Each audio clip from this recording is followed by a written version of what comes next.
Going on? How y'all doing out there? What's happening? What it gonna be about? Yeah, the Miami Heat won. Series tied 1-1. Fourth quarter was the turning point. Now let me just be real. We're doing Heat MVPs in the finals is Bam Adebayo, and it's not even close because he was been consistent in the first two games.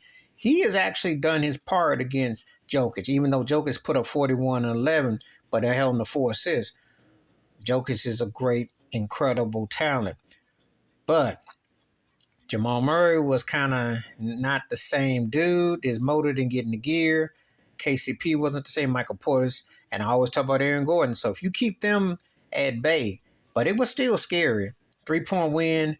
Miami had to make every shot count because, again, when you're going against a better talented size, you cannot afford to make mistakes because most teams you might blow out the way the Heat were playing.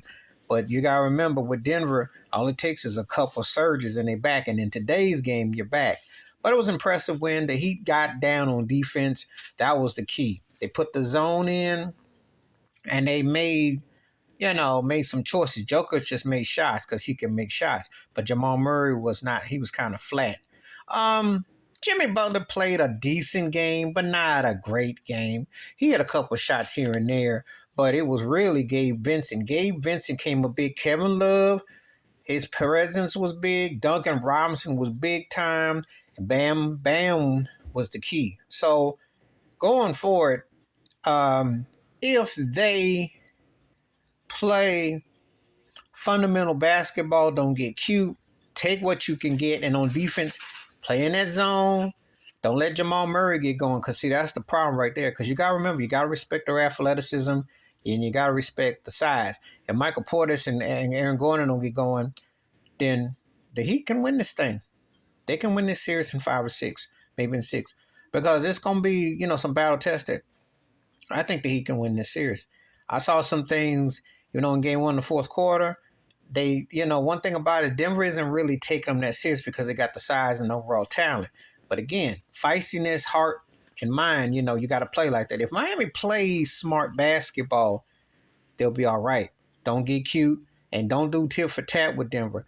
And don't let Jokic get on at the center, at the top of at the free throw line and start doing his work. Because that's when them passes start to whip. So, impressive road win.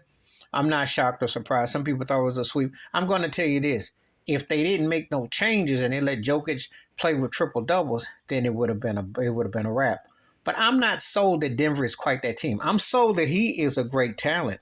There's no doubt about Djokovic, and I do think that Murray's he's nice, but Jokic is on another level, and Denver has got some softness, and they have a tendency to fall in love, perimeters, etc. So we'll see how it turns out. But very impressive with the Heat. Played great team ball. Duncan Robinson got his spot back. I'm telling you, they played better without Tyler Hero. Not knocking him all the way, but they've definitely stepped their game up without him because they've been able to showcase the rock more and they look good. It's time for Jimmy Butler to come and deliver because he has not really quite done it. He's kind of gone for the ride. So we're waiting on him. So maybe when they get back to South Beach, we'll see what happens Wednesday onward. Anyway, that's my thoughts and takes of game 2. Please hit like, subscribe, welcome thoughts, comments, and I do respond. Thank you. Wash your hands. Keep your mind clear. Watch it for another. Share the video if you want to, and I'm out.